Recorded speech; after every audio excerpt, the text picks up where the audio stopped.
49 fertility centre మీకు అందిస్తుంది కేవలం 899 రూపాయలకి ఫర్టిలిటీ అసెస్మెంట్ ప్యాకేజ్.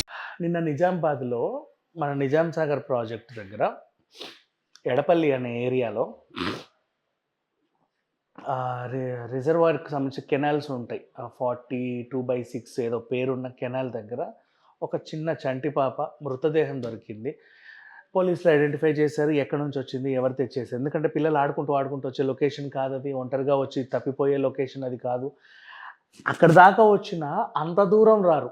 అంటే ఊరికే సరదాగా అట్లా తిరుగుదామని వచ్చినా అంత దూరం రారు. ఎవరో కావాలని తీసుకొచ్చి చంపేసి ఏమైనా చేయొచ్చు. మరి చిన్నపిల్లల మీద అఘాయిత్యం చేసేవాడు ఎవడైనా చేశాడా? కళ్ళు కిడ్నీలు దొబ్బేవాడు ఎవడైనా చేశాడా? ఆ పాపకి ఏమైంది ఏంటి అని పోలీసులు దర్యాప్తు ప్రారంభిస్తే ఎక్కడో మహారాష్ట్ర అంటే ఎవరో ఒకరు రావాలిగా, అయితే కారో బండో వస్తుంది. ఒక బైక్ మీద ఒకడు తీసుకొచ్చి ఆ పాపను అక్కడ పడేసి చంపేశాడని తెలిసిపోయింది. ఆ బైక్ ఎక్కడి నుంచి వచ్చిందో జూమ్ చేసి చూస్తే బైక్ కదా, మనకి ఎట్లా టోల్ గేట్ల దగ్గర దొరకరు. ఎందుకంటే ఆ సైడ్ నుంచి వెళ్ళిపోవచ్చు ఈజీగా. 2 వీలర్లు 3 వీలర్లు 4 వీలర్కే కదా ప్రాబ్లం. కాసేపు ఆగి టికెట్ తీసుకొని నెంబర్లు వాళ్ళు చూసుకొని ఇడికేంటి హాయిగా వెళ్ళిపోతాడు. అయినప్పటికి కూడా ఏదో కెమెరాకి చిక్కుతారు కదా. అలా చిక్కితే ఏదో అడ్రస్ అని చూస్తే ఎక్కడో మహారాష్ట్ర నాందేడ్ నుంచి ముక్కేడు లోపల ఎక్కడో కేరూరు ఓ చిన్న ప్రాంతం. అక్కడ వీడిని పట్టుకున్నారు. సర్పంచ్ ఎలక్షన్స్లో నిలబడాలంటే 3 పిల్లలు ఉంటే టికెట్ ఇవ్వరు అన్నారు. అందుకని చెప్పేసి ఆల్రెడీ సర్పంచ్ అయినటువంటి నా ఫ్రెండ్ దగ్గరికి వెళ్ళి అడిగితే వాడేం చెప్పాడు, 3 పిల్లలు ఉంటే నువ్వు సర్పంచ్ అవ్వలేవు. నువ్వు సర్పంచ్ అయ్యి ఏం చేయాలి, బాగా డబ్బులు సంపాదించాలి. నువ్వు ఎంత సంపాదించినా రేపు ఆ కూతురికి కట్నం రూపంలోనో బంగారం రూపంలోనో ఇచ్చేయాలి, ఏమీ మిగలదు. సో ఒక సొల్యూషన్ ఉంది నా దగ్గర, ఆ పిల్లని చంపేసేయి.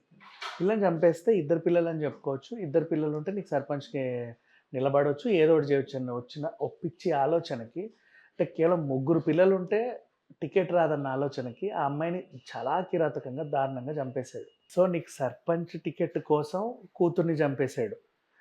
ఎంత క్రూరుడు అంటే రేపటి రోజు ఆ సర్పంచ్ ఎలక్షన్లో వీడు గెలవకపోతే, అంటే ఇంత చేసినా గెలవకపోతే నిన్ను ఓడిపించిన ఊరు నుంచుతాడా వీడు?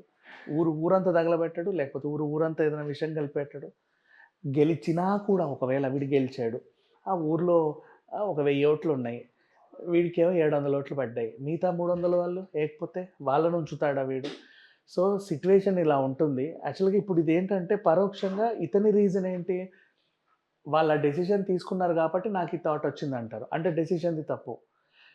మరి కొన్ని చోట్ల ఎందుకు ఇలాంటి నిర్ణయాలు తీసుకుంటారో తెలియదు. కానీ వీళ్ళకేంటంటే ఎలక్షన్లో నిలబడాలన్న ఉత్సాహంతో ఎక్కడికి వెళ్తున్నాం, ఏం చేస్తున్నాం అనేది కూడా మర్చిపోయి, ఉచ్చం నీచం అన్నీ గాలికి వదిలేసి, సిగ్గు ఎగ్గులు అన్నీ మర్చిపోయి, మనిషి అన్న పదాన్నే మర్చిపోయి ఇట్లాంటి దారుణాలు కొడిగడతా ఉంటారు.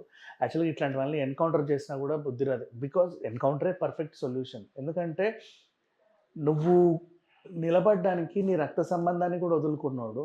రేపటి రోజు ఇతనికి ఏదైనా కష్టం వచ్చింది పలానా ఊరు వల్ల అంటే ఆ ఊరిని కూడా నాశనం చేయడానికి ఏమాత్రం ఆలోచించాడు. అందుకని చెప్పేసి ఇట్లాంటి వాళ్ళని సమాజం నుంచి దూరంగా ఎక్కడికైనా అడవిలో పంపించి ఎన్కౌంటర్ చేస్తుంటే better. Thank you so much.